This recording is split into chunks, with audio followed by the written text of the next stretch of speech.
For this week's video portion on repurposing technology, I chose to use an Apple iPad as my repurposed technology. The main reason that I chose to use this product is because now, at least in the state of Florida, most schools are already using technology such as iPads and iPods and laptops that can be rented out in their classrooms. So students, whether they have a disability or not, they probably already know basic functions on how to use this product. So if last minute they need to pull it out, there won't be that much explaining on how to use the item. The cons that I found to the iPad is that because it is a higher tech and more expensive product, if schools don't already have this in place, it could be a little bit harder to get their hands onto last minute. And also there's going to be a little bit more protocol probably with parental permission on checking those items out, because since they are lightweight, they can be used to go to your home or used in different classrooms, which is great. It makes it really versatile. There's going to be a little bit more protocol in making sure these items are checked out appropriately to the right students with the right permission behind it. I think that this is great for multiple students with different disabilities. It can be used for vision purposes, students with hearing issues, but for the purpose of this video, we're going to focus on students that have some sort of dyslexia or have some sort of just lower reading ability, lower reading level than where they should be in terms of the rest of their peers and their grade level. So what we'll be focusing on today is the magnifier, the voiceover, Siri, typing feedback, and speak screen. These are all things that are all pre-included on every single iPad, iPhone, and laptop that you get. There are multiple apps you can download to additionally help with reading issues, but these are already downloaded, so it makes it simple. And helping us today is Grace. She will be helping us with all of these. So to go ahead and access these products, they're all going to be in general settings. You will do general settings, you'll hit accessibility, and then it'll take you to a main screen, which will show you the vision, the speech, all the different levels that you can access the different options. So you'll click on each one, turn them all on, and then Apple will go ahead and give you directions on from there how to utilize the product. So the first one that we're gonna do is the magnifier. So we already have it turned on, and Grace, if you wanna go ahead and start. And it says that if you triple click the home button, it'll turn the magnifier on for you. Triple hit it fast. There you go. And basically it works just like your iPhone, or just like a magnifying glass. You hold it over whatever you want to type, and it will, you can push the buttons. Here, Grace, if you can hold this up to the screen. Let's see. I'm gonna hold one up like that. It'll magnify whatever is on the screen for you. So you can make it bigger, you can make it bigger, you can make it smaller based on what you need to see.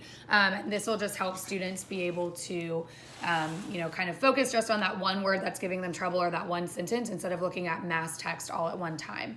The next one that we'll go ahead and do is voiceover. So you'll do the same thing, we'll turn it on. And the second you turn it on, you'll see this one will just start speaking to you on how to go ahead and use voiceover. Voiceover on. Settings. Portrait. So once you have voiceover, you turn it on. Anything that you hit, Notes. you will double tap it instead. Notes. Note. Text field. Is editing. My name is Grace and I am 13 years old. I have a dog named Pepper, a brother and a sister. I live in Florida and my favorite sport is character mode. Insertion point at start. So as you can Use the see, rotor to access misspelled words. as you can see, it goes ahead and just immediately talks to you what is on the screen. This way you are able to, if you wanted, you can click just certain portions. My name is Grace and I am 13 years old. I have a dog named Pepper, a brother and a... And it will only System read the phone. parts that you 19 highlight, point. which is Dark great. gray. So you can Facebook. go ahead and highlight certain Settings. aspects. You can highlight one word, you can Voiceover. highlight one Voiceover section, off. and it'll read everything to you. If you turn the screen from landscape to portrait, it'll also say that it's switching screens, all of that, which is great. The next ones we'll focus on are Siri. Siri's great because it can record anything that you have. If your student has trouble keeping up with the lecture, Siri can record that down as a note taker. You can also add to the note that we started. So Grace, if we want to go ahead and say, "Hey Siri," and it'll turn right on. I don't understand. Turn right on. And we're gonna go ahead and ask Siri to edit the note that we started. So Grace, can you just say, can you edit the note I started today? Hey Siri. Hey Siri. I wonder if it has to be my voice. Hey Siri. Can you edit the note I started today? I found a few options. Which note do you want to edit? So it asks which note we want to go ahead and edit. I have a dog named Pepper. Okay, what would you like to add? And just say basketball. Basketball. Okay, I added that to your note. My name is Grace and I am 13 years old. So as you can see, Siri went ahead and added the diction that Grace had put right into our note. So she finished the sentence for us, and so students can use this to write papers, to edit work, any of that.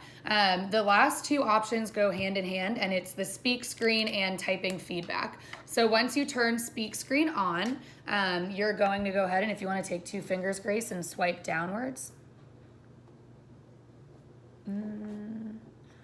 2 fingers like that. Oh. There you go. And if you hit play, it'll read basically the whole thing for you. So wherever you start,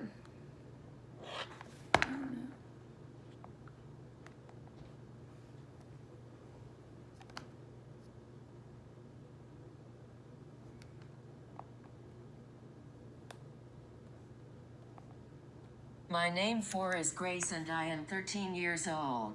I have a dog named Pepper, a brother and a sister.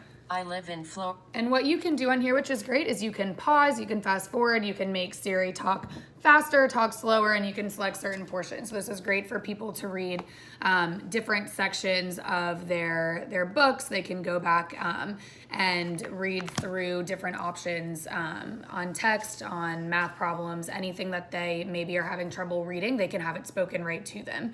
And then the typing feedback is really nice for students, again, mainly more so with dyslexia than the reading aspect, but for anything that a student is typing, the typing feedback will give them feedback on their writing. It will speak to them in terms of maybe grammar issues, spelling errors they've made. That way they don't need to look at it right on the screen. It will just say what is incorrect and what is not, but it will verbally tell the student. Grace, do you have any questions on any of the things that we went through today? No? All right, so then that wraps it up. As you can see, the iPad is a great tool to utilize for students with lower reading levels and those with dyslexia and similar high incidence disabilities. And I hope you enjoyed the video.